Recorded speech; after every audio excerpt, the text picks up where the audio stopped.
Sud Radio, le grand matin été, mieux dans ma vie, Cécile Tardy.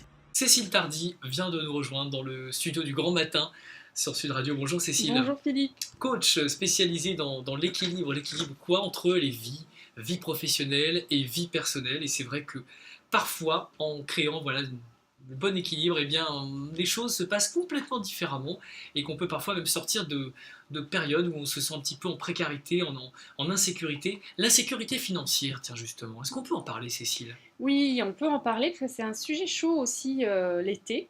Quand on a un budget à respecter, par exemple pour les vacances, ou quand on a une baisse d'activité professionnelle, on n'a pas les mêmes entrées que Et d'habitude. c'est vrai que pour les indépendants, il y a des saisons et elles ne tombent pas toujours au bon moment. Oui, alors c'est déjà une première chose de dire que c'est complètement normal cette insécurité financière.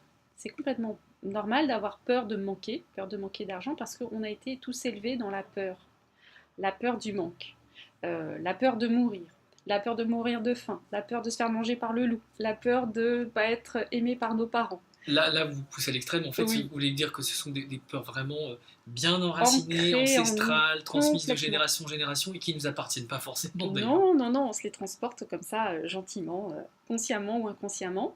Et C'est- puis on essaye d'y pallier en fait en bourrant notre vie de plein de choses. On remplit. Cette peur de l'insécurité financière, qui peut être réelle, hein, mais qui parfois est aussi un petit peu exagérée parce qu'on en a encore plus peur, c'est devenu presque un sujet tabou. On n'a pas forcément envie de se confier par rapport à ça. On n'a pas envie d'en parler. On le Oui, garde pour soi. c'est assez tabou. En France en plus c'est un sujet quand même sensible. Hein. L'argent, on en parle très très peu de ce qu'on gagne et de ce qu'on perd ou de ce qu'on ne gagne pas assez. Donc c'est important qu'on en parle ici et j'aime bien cette opportunité que vous m'offrez pour le faire parce que on voit bien que la stratégie de travailler plus pour gagner plus, elle ne fonctionne pas. Elle abîme énormément de professionnels qui souffrent vraiment.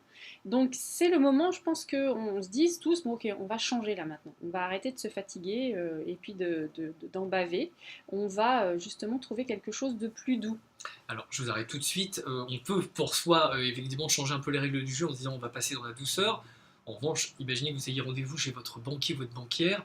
Le discours va être un petit peu plus rigide. Hein. Oui, bien sûr, le banquier lui aussi, on va Il le peut rassurer. s'inquiéter Et aussi. on va Hein. le rassurer, le banquier, parce qu'en fait, ce que je Il a vais peur aussi. Hein, bien banquier, sûr, hein. oui, c'est son job, il fait son job, donc il a son rôle et c'est bien qu'il le joue.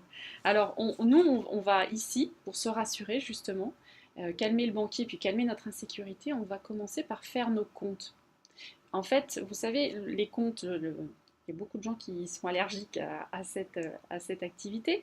Les recettes, les dépenses, les entrées d'argent, les sorties, et bien sûr le solde. La différence entre les deux, C'est vrai qu'on négatif ou peut y être positif. allergique, mais aujourd'hui, c'est vrai qu'il y a tellement d'applis de banque et compagnie qu'on n'a pas besoin d'y passer un temps fou. Les chiffres parlent d'eux-mêmes et on a tout de suite indicateur feu rouge, feu vert. Quoi, ou Encore orange. faut-il aller le consulter, le chiffre. C'est ça aussi qui est important. Le bon et que je équilibre, vous c'est quoi? propose. C'est d'aller consulter quand même régulièrement pour connaître un peu comme son poids ou la température ou... Et en fait, c'est vital de pouvoir le consulter, de savoir où on en est dès qu'on a peur. En fait, hein. Ça peut être une fois par semaine ou plus régulièrement dès qu'on a peur. Tout simplement parce que c'est comme si, en fait, sans savoir, c'est comme si on conduisait avec les yeux bandés. Et qu'on ne regardait jamais l'indicateur de vitesse. De vitesse ou qu'on regardait même pas en fait la route. Donc c'est effectivement très très stressant. Si je vous dis de conduire à 200 à l'heure avec les yeux bandés, vous allez être pris de panique et c'est complètement normal. Donc vous avez besoin de voir très clairement votre situation financière et vous adapter en fait en fonction. Donc soit vous allez réclamer plus d'entrées, par exemple votre salaire n'a pas encore été versé, c'est le moment de s'en occuper, demander à des personnes qui vous doivent de l'argent de vous rembourser. Peut-être vous allez baisser vos dépenses, Alors, y aller plus mollo. j'écoute vos conseils, ils sont extrêmement précieux et éclairés.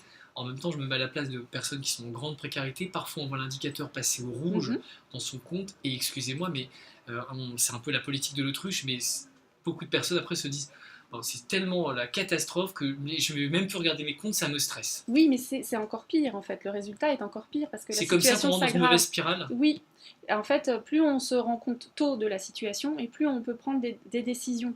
Et on peut se dire, ok, là, zut, là, c'est vraiment, vraiment chaud, il faut que je trouve une solution.